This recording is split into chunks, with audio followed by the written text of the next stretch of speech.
Hello friends, दात फक्त ब्रशिंगनीच नव्हे तर योग्य आहाराने पण मजबूत राहतात। त्याचबद्दल मी आज सांगणार आहे की आपले योग्य आहार कसा असला पाहिजे की आपली हिरडींची आणि दातांची काळजी आपण नॅचरल रीतीने कशा प्रकारे करू। जसं की सगळ्यात पहिले दूध, दही आणि चीज याच्यामध्ये कॅल्शियम आणि फॉस्फरस असतो, त्याच्यामुळे इनामल आपलं मजबूत होतं। दुसरं म्हणजे हिरव्या पालेभाज्या, त्यामध्ये व्हिटॅमिन सी आणि नॅचरली आपले हिरड्या मजबूत असतात।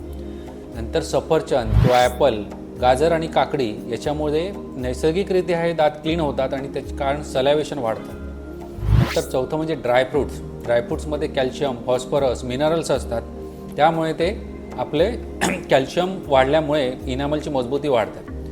पाचवं म्हणजे मासे आणि अंडी, याच्यामध्ये व्हिटॅमिन डी ॲब्सॉर्प्शन असल्यामुळे आपलं कॅल्शियम प्रमाण वाढतं इनामलमध्ये आणि त्यामुळे आपली हिरडी आणि दात मजबूत राहू शकतात। धन्यवाद।